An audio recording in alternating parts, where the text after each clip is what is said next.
Uma época de conquistas e disputas territoriais, povos dominados e muitas batalhas. Pode parecer uma aventura épica, mas também faz parte da história do Brasil. Esses fatos que ocorreram no século XVIII são o cenário de As Pragas, livro do professor e jornalista Marco Moretti, mestre em comunicação e coordenador do curso de jornalismo na Universidade Paulista. O professor Moretti é o nosso convidado de hoje no Opinião Livre para falar justamente dessa sua obra mais recente, que é As Pragas. Muito obrigado pela presença aqui. Obrigado você, Silvia, pelo convite. Fala um pouco desse livro, que é realmente baseado em pesquisas. Como que você chegou, primeiro assim, nesse nome, né? Eu gosto muito da capa, como tudo é inspirado, o Moretti. Conta um pouquinho pra gente desse... A ideia do livro, né, ele é uma ficção histórica, tá? Como você acabou de explicar, ele se passa no século XVIII, né, na época em que as missões jesuíticas no sul do Brasil estavam passando por um período turbulento, né? Sempre que eu paro e pergunto para os alunos o que é que nós sabemos sobre as missões, a resposta é sempre a mesma: um silêncio tumular. Porque ninguém, ou quase ninguém, lembra, ou aprendeu na escola, ou não sabe... se aprofundou, né? Não se aprofundou, ou simplesmente esqueceu o que foram as missões jesuíticas, né? E elas tiveram um papel fundamental no processo colonial brasileiro, né? Entre os séculos XVII, quando elas começaram a ser erguidas, e o século XVIII, metade do século XVIII exatamente, quando elas passaram então por um processo de gradual extinção, né, que foi concomitante ao processo do Marquês de Pombal, lá em Portugal, que começou a expulsão dos jesuítas do Brasil. Então, nesse mesmo período, as missões começaram a ser então desmanteladas, e os índios que viviam lá dentro ou se dispersaram ou simplesmente foram mortos nas várias guerras, as chamadas guerras guaraníticas, que aconteceram nesse período. Então, só para as pessoas entenderem o que eram essas missões jesuíticas. Elas eram complexos, vamos dizer assim, né? Complexos de construções que os próprios índios construíam, seguindo sempre um plano que os padres jesuítas e arquitetos europeus traçavam para essas missões. Então, eles construíam as habitações, havia sempre, em todas elas, havia sempre uma praça central. Nessa praça central ficava a igreja, claro, a catedral, um cabido que era o equivalente a uma Câmara Municipal, uma Assembleia Legislativa, em que os próprios índios administravam os problemas internos ali daquela comunidade. Uma casa de guerreiros, os soldados, que sempre tinham que estar postos, porque vira e mexe, as missões eram assediadas pelos bandeirantes, os bandeirantes paulistas, que saíam aqui de São Paulo, ou do Porto de São Vicente, trafegavam pelo interior do Brasil até chegar lá, atacavam as missões, obviamente com o objetivo de capturar os índios para vendê-los como escravos, né? Então havia sempre a ameaça constante desse assédio dos bandeirantes paulistas, os paulistas, como eles chamavam, né? Então, nesses complexos, os índios viviam, trabalhavam, havia refeitórios comunitários para todos eles, havia também uma casa, havia escolas para as crianças, né? As crianças eram educadas, ficavam o dia inteiro na escola ali, aprendendo várias disciplinas, né? Latim, grego, obviamente espanhol, português, né? Geografia, até astronomia eles aprendiam, né? Para poder entender a passagem das estações, tudo aquilo lá. Enquanto que os pais e as mães deles trabalhavam de sol até o final do dia, do amanhecer até o final do dia, ou nas lavouras, ou no plantio, né? Inclusive, não sei se você sabe, mas os índios guaranis foram eles que ensinaram aos europeus o plantio, a colheita e o uso do chamate. Então, sim, os europeus chegavam aqui e aprenderam muito com os índios, né? Então, o chamate, toda aquela cultura do mate é indígena, dos nossos índios do sul, os guaranis. Na verdade, quando a gente fala em guarani, só para dar uma explicação, né, a gente tem várias etnias, né, de guaranis, né? Não é uma etnia única, são várias etnias. E o que aconteceu no processo das missões é que, sob o pretexto de salvar esses índios tirá-los das mãos dos bandeirantes, eles foram reunidos nesses complexos, várias etnias diferentes, que muitas delas, inclusive, se odiavam, se detestavam, há gerações, eram ódios ancestrais. E foram reunidos pelas missões? Dentro das missões, sob o pretexto de protegê-los. Então, Se por um lado as missões elas implantaram um sistema social e econômico, vamos dizer assim, que prenunciou em mais de um século o que seria hoje chamado de socialismo, onde a alimentação era igualitária, Tá. as vestimentas, o trabalho era dividido entre homens e mulheres, mas era basicamente o mesmo tipo de trabalho para todos, o regime de trabalho, horário foi estipulado. Se por um lado havia isso, por outro lado havia uma violência muito grande contra os índios. Que era dos bandeirantes. Porque a violência não só dos bandeirantes, mas a violência dos próprios padres jesuítas. Imagina você como um índio, acostumado a viver ao ar livre, né, dentro das suas aldeias, mas assim com um livre trânsito, sem horário para caçar, para pescar, né, para fazer os seus plantios, enfim, para levar a sua vida, né, cotidiana. De repente, você é obrigado a se inserir dentro de um esquema de trabalho forçado, com horário para acordar, horário para fazer as refeições, horário para parar de trabalhar, e entremeando a cada uma dessas tarefas ainda rezas e orações que eram próprias, né? Sim, era realmente regrado. Regrado. Né? Sob a disciplina Disciplinar dos os jesuítas, índios, né? E, além de tudo, tinha que aprender uma língua que não era deles, eram obrigados a falar o espanhol, o português. Claro, eles continuaram falando a língua deles, mas na maior parte dos casos eles tinham que se comunicar no latim, ou no espanhol, ou no português. E assistir todo domingo, isso era obrigatório, estar lá nas missas. Então tinham que assistir missa e tudo. Tanto que preferiam tentar a sorte, arriscar a vida com os bandeirantes, do que ficar lá dentro das missões com os jesuítas. Agora, só para a gente colocar aqui como bandido e mocinho, parece assim, né, que os jesuítas eram os bandidos e os bandeirantes não, ao contrário. Eram os mocinhos, os bandeirantes os vilões. Os vilões. Quem que chegou primeiro? Na verdade, o que começou a acontecer foram que os bandeirantes começaram a atacar as aldeias. Logo, isso já desde o início do processo de conquista do Brasil. Antes das missões? Muito antes. No século XVI, eles já começaram a conquistando, devastando as aldeias e aprisionando os índios, né, e fazendo-os de escravos para serem vendidos. Né? Inclusive, eles eram trazidos quase sempre aqui para o Porto de São Vicente, que era chamado na época de Porto dos Escravos. Tá. E daqui eles eram levados para o Nordeste, para as plantações dos canaviais de Pernambuco, né, do Nordeste brasileiro, para trabalhar lá forçado. E aí os jesuítas, sob o pretexto, então, de proteger os índios dessa ação dos bandeirantes, a partir do início do século XVII, 1600 e um tantinho ali, começaram então a erguer essas construções que eram todas de pedra, né? É fascinante conhecê-las. Você foi em alguma delas? Então, no processo de escrita do livro, quando eu estava fazendo as pesquisas, eu fui visitá-las. Você fez até um filminho? Fiz umas filmagens. Na época que fiz as filmagens e tirei fotos, eu ainda estava elaborando o livro, a ideia do livro, né? Aí quando eu senti em loco, ali presencialmente, o que era uma missão, foi uma coisa fascinante. É a mesma coisa que você visitar, equivalente que você fosse para a Europa e visitasse Pompeia. Uau! Né? As ruínas das missões são uma experiência incrível. Você imaginar que os índios ergueram tudo aquilo, que eles mesmos local que você foi construíram. especificamente? Na verdade, eu fui nas missões do sul do Brasil e eu viajei pela Argentina, porque as missões cobriram todo aquele território. Argentina, Paraguai, Brasil e Uruguai. Então eu fui pela Argentina, dei a volta por dentro da Argentina até chegar na missão de Santo Inácio, que fica na Argentina. Mas é equivalente às nossas missões do sul, a distância é de alguns quilômetros ali do sul do Brasil, então está bem naquela região.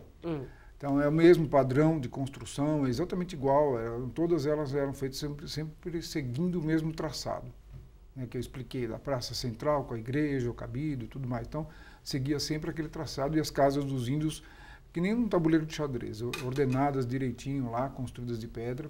Isso também era uma coisa que para os índios também devia ser uma violência à cultura deles, à natureza deles, né? Ser obrigado a dormirem dentro de casas de pedra, com 5, 6 famílias, num espaço de pouco mais ou menos 25 metros quadrados.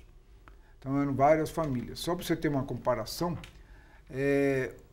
havia 2 ou 3 padres em cada missão, né? Coordenando uma população que variava entre 2.000 até 3.000, 5.000 pessoas, ou até mais, em alguns casos. E o que acontecia? Os padres tinham seu próprio área reservada, né, que ficava ao lado da catedral, tinha o claustro dos padres, onde eles ficavam lá e era a área privativa deles. E eles tinham seus quartos individuais.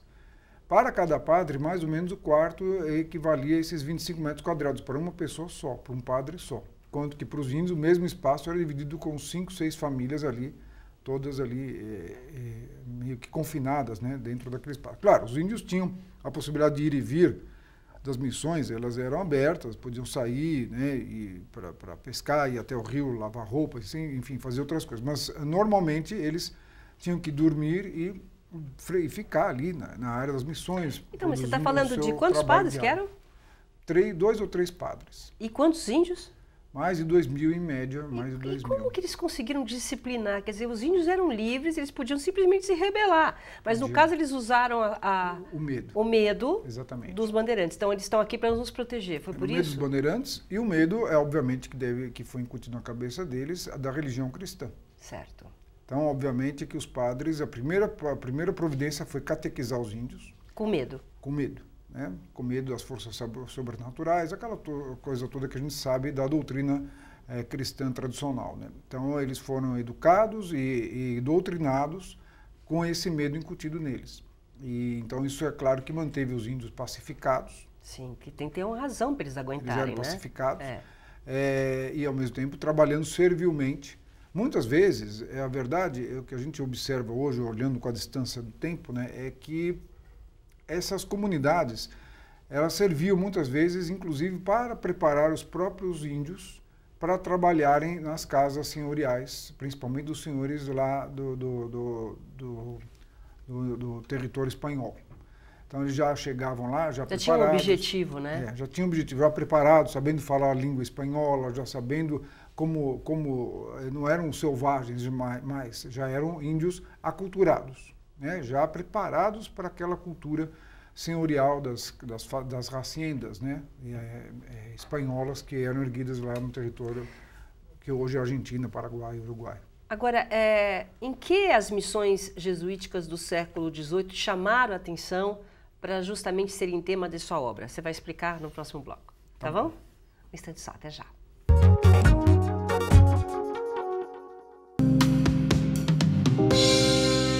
Você sabia que o leite não precisa ter origem animal? Vários vegetais podem ser usados para sua produção e o melhor, você pode fazer isto em casa. Confira 3 alternativas de leites vegetais bem fáceis de fazer.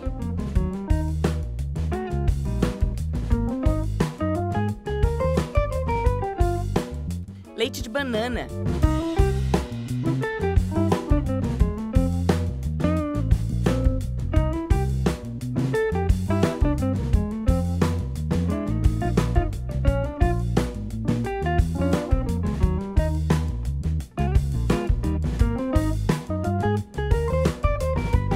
Leite de arroz.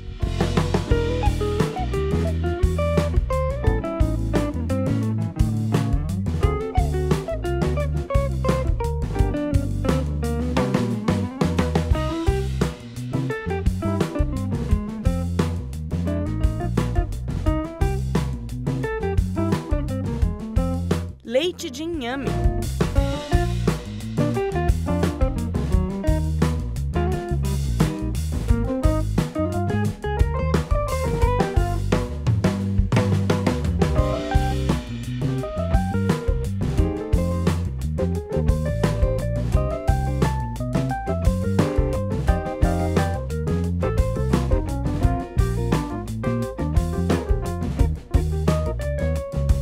Os restos de arroz e de inhame que sobram na peneira podem ser usados em receitas de purês, bolinhos ou o que a sua imaginação criar. Guarde os leites em recipientes de vidro. Eles duram até 3 dias na geladeira. Ou coloque em formas de gelo e congele. Assim, eles duram 30 dias no congelador.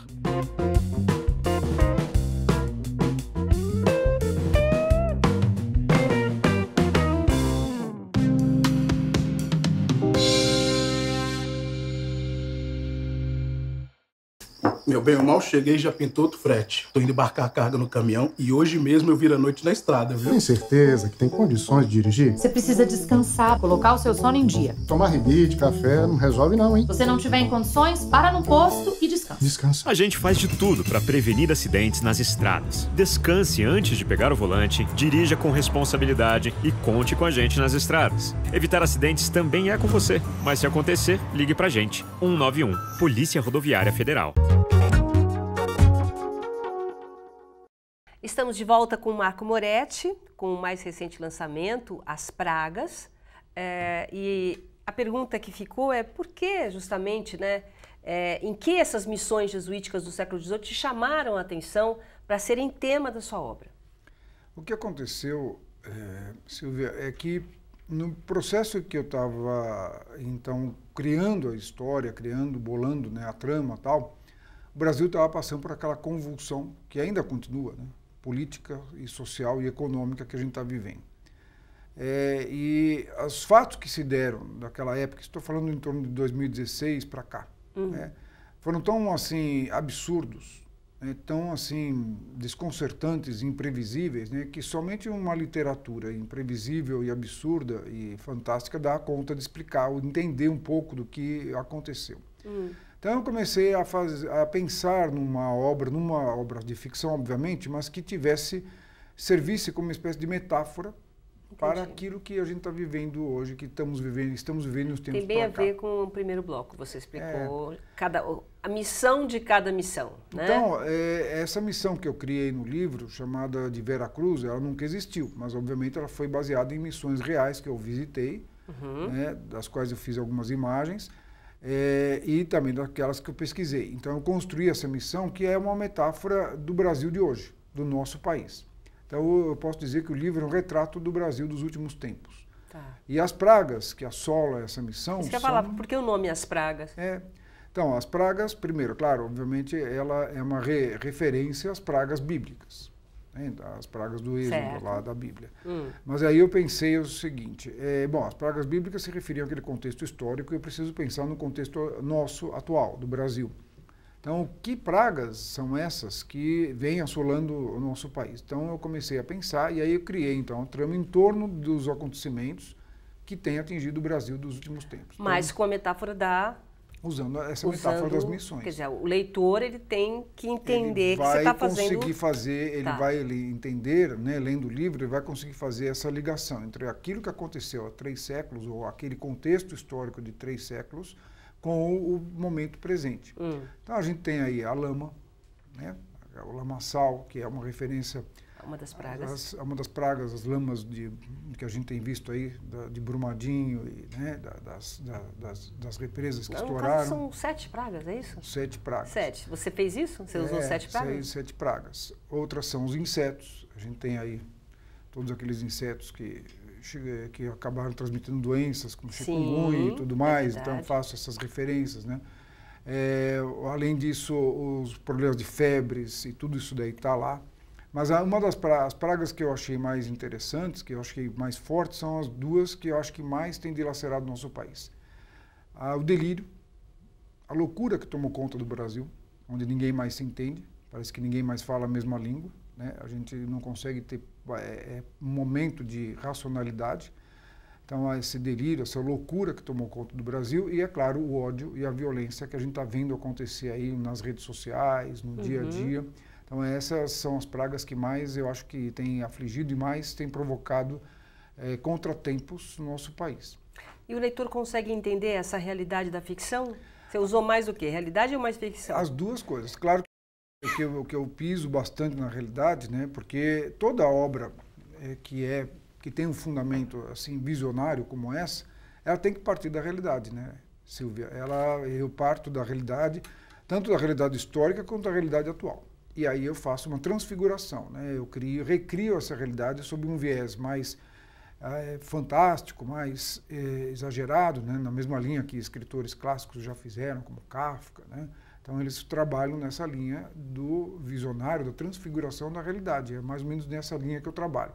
Colocando aí um pouco um toque de mistério, um toque de suspense, e de intriga e de algumas coisas que são desconcertantes e que deixam o leitor coçando a cabeça. Mas o que diabo está acontecendo aí? O que será que tem por trás disso tudo? E aí eu vou construindo a trama, envolvendo o leitor nessa trama que tem todos esses toques aí de suspense e mistério. Né? É um livro com uma inspiração recente, né? Exatamente. Então, quanto tempo você demora para escrever um livro desse? Desde a ideia... Desde a concepção, a pesquisa e a concepção, eu demoro mais ou menos uns 2 anos. entre leituras de textos, livros, pesquisas, conversas, nesse caso viagens até os locais, né? E a escrita mesmo entre 1 ano e meio e 2 anos, entre idas e vindas, paradas, né? Nem sempre não dá para escrever direto, até porque você precisa dar um fôlego, tomar um fôlego em alguns momentos, porque a escrita de um romance é bem diferente de escrever um conto, por exemplo. Um conto eu costumo escrever em dependendo do tamanho do conto, uma ou 2 semanas, se tanto. Tá. E não preciso planejar com muita profundidade, porque um conto é mais raso, é mais leve, mais leve eu digo, mais rápido de ser escrito e pensado. O romance você precisa ter uma programação, uma estrutura, eu pelo menos trabalho dessa maneira. Cada escritor, claro, tem o seu modus operandi.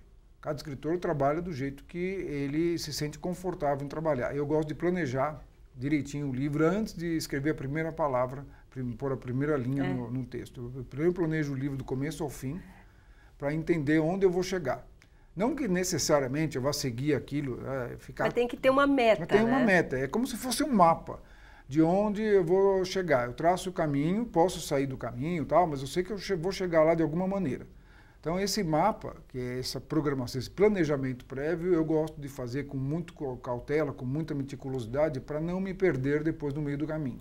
Agora, os fatos históricos você manteve íntegros? Sim, fiz a muita realidade pesquisa mesmo? E é muito... Claro, nem tudo que eu pesquisei... Ou tem um olhar crítico seu do que acontecia? Tem um olhar crítico. Na verdade, todo livro que a gente escreve de ficção, ele e principalmente um livro desse que é imaginativo, né, cheio de visões e tudo, ele é sempre um comentário crítico ou satírico, dependendo de como você enxerga, sobre aquela realidade. Esse tem algum viés satírico, se você observar de perto, mas na verdade ele é mais crítico, ácido, né, sobre a realidade nossa atual e sobre aquela realidade das missões. Então eu faço o vínculo das duas, né? Então aquela utopia social que existiu na época das missões, eu faço essa relação entre aquela utopia social e o que se pretendeu de se criar ao se criar aqui no Brasil um modelo de sociedade perfeita, que é o nosso sonho, e justa, né, igualitária, né, e os problemas que a gente tem encontrado e que isso acaba não se realizando. Porque você mesmo prova aqui que desde aquela época é impossível, né? Exatamente. Essa sociedade utópica, como você diz, é uma sociedade impossível, porque ela é doente também, exatamente, né? Ela é doente em suas bases, exatamente isso, ela é doente em suas bases, né? Quando a gente observa todas as tentativas de se construir, de ser justo, numa sociedade mais justa, você acaba provocando exatamente o contrário. A história está cheia de exemplos disso, não só das missões, né? A gente pode pegar aí exemplos da União Soviética, Cuba, China. Todos esses países tentaram, de uma maneira ou de outra, né, erigir sociedades mais ou menos justas e perfeitas e acabaram construindo exatamente o contrário, na maioria dos casos, né? Onde você tem censuras, torturas, perseguições, mortes, sem falar em miséria, pobreza, enfim, violências de todo tipo. Então, é esse questionamento que eu me faço, né? E você passa isso para o leitor também, para fazer esse questionamento junto com você? Eu acho que, não que eu não ache que não deva haver justiça, não é isso que eu estou dizendo, absolutamente. Eu só acho que... Você joga, você coloca a luz sobre o assunto. Eu só acho que eu levanto a indagação, né? A questão, eu acho que o papel do escritor não é responder questões, é fazer as questões. O nosso papel é levantar as perguntas. Cutucada, né? Por quê? Por que nós não conseguimos construir no mundo uma sociedade mais justa e mais igualitária? Quais são as razões que isso acontece? Eu não tento explicar isso. Eu apenas mostro, faço as perguntas e deixo que o leitor tire as suas conclusões, né? E quais foram os principais desafios para você nessa obra? Olha, que é aquela hora que você, dentro daquele mapa que você fez lá, separou, peraí, eu preciso prestar um pouco mais de atenção nisso? Sempre o maior desafio é dar autenticidade àquilo que eu estou narrando, né? Tornar aquilo autêntico e verdadeiro. Verdadeiro no seguinte sentido, de que o que eu estou dizendo vem de dentro de mim, vem das minhas emoções, dos meus sentimentos, para não ficar uma coisa postiça, uma coisa falsa, fake. Então eu tenho que, aquilo que os profissionais pensam não é exatamente o que eu penso. Os profissionais têm vida própria. O que eles falam não é o que eu falaria. A opinião deles é a opinião deles. Mas eu tenho que deixar esses profissionais serem o mais autênticos possível para poder dar, para que essa autenticidade passe para o leitor e passe a acreditar que aqueles profissionais são concretos, palpáveis, né? Agora, quando você coloca um nome desse, que é um nome forte das pragas, você acha que você está tendo uma visão e passando essa reflexão para o leitor, uma visão mais otimista ou mais pessimista? Se a gente for considerar do ponto de vista pessimista, otimista, embora eu não colocaria nesses termos, eu diria que é uma visão mais realista. Tá. Embora isso possa parecer paradoxal, quando eu falo de uma história que tem elementos fantásticos e visionários, o fantástico, o imaginativo, ele é uma forma diferente e distorcida de mostrar a realidade. É como se fosse um espelho distorcido, onde você aponta os erros e os problemas da realidade. Quando Jonathan Swift, por exemplo, escreveu As Viagens de Gulliver, lá também no século XVIII, XVII, ele fez uma história fantástica, de Lilliput e tal, mas aquilo nada mais era do que uma transfiguração da realidade dele, da Inglaterra, que ele vivia na época. Sim. Então você conseguia ver mais claramente, através dessa transfiguração distorcida, em forma de fantasia, os erros, os defeitos, os problemas da sociedade daquela época. É a mesma coisa que eu costumo usar nos meus livros, tanto nesse como nos dois outros livros. Vamos mostrar aqui, tem mais dois. Né? Todos com muita pesquisa. Sim, né? todos são ficções históricas. Os Conquistadores. Esse é de 2015. Esse foi objeto de TCC de alunos do curso de letras aqui da Vergueiro, porque esse livro tem uma característica. Alguns capítulos foram escritos com referências e sugestões de músicas a serem ouvidas junto com os capítulos. Ai, que máximo! Então eu coloco lá, para ser ouvido com a composição tal. Sempre composições de músicas clássicas, né? Até porque eu não tenho dinheiro para pagar royalties de compositores atuais. Então tive que pôr de Mozart, Beethoven, enfim, os compositores clássicos em alguns dos capítulos, né? Bom, a gente está encerrando a entrevista e só quis mostrar também, Eu Sumé, que foi o primeiro, né? De 2011, esse foi um dos finalistas do Prêmio Jabuti. Muito bem. Daquele ano lá. E é o primeiro livro que eu escrevi, fala de um personagem lendário dos índios brasileiros chamado Sumé. Muito bem. Parabéns, muito obrigada pela sua presença aqui. Obrigado, tá bom? É sempre um prazer Eu que agradeço você. O convite. Tá muito bom? Obrigada. O Nossa Opinião, o livro de hoje fica por aqui. Obrigado pela sua companhia e até a próxima. Tchau.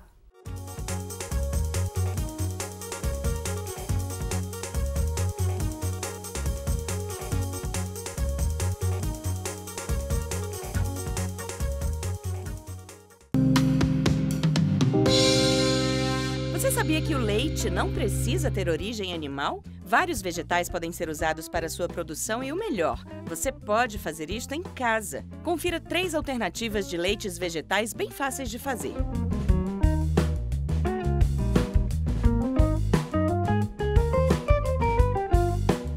Leite de banana.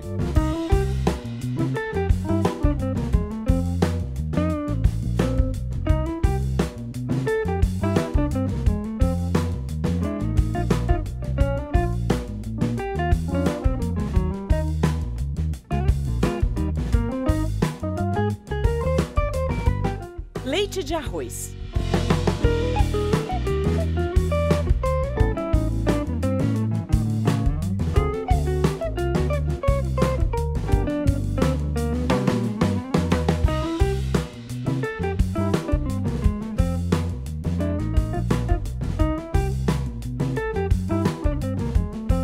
Leite de inhame.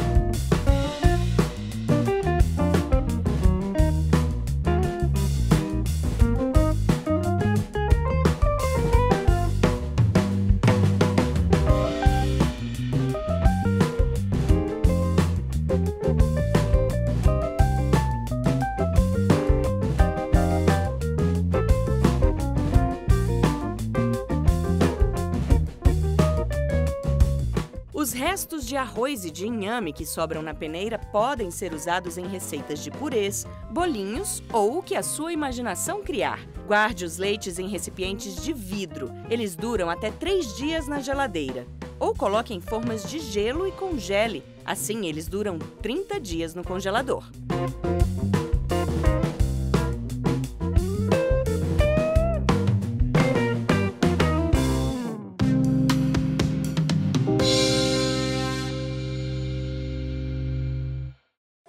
acho que... Ô, garçom, traz uma saideira aqui pra gente pegar a estrada e curtir a festa. Isso, aproveita e traz a senha do Wi-Fi pra ele também. É, pra chamar alguém pra levar ele. Gente, beber e dirigir não dá, né? Colocar a vida de todo mundo em risco? Larga de ser estraga a festa. A gente faz de tudo para prevenir acidentes nas estradas. Se for beber, não dirija. Pegar a estrada exige sempre atenção e responsabilidade. Evitar acidentes também é com você. Mas se acontecer, ligue pra gente. 191. Polícia Rodoviária Federal.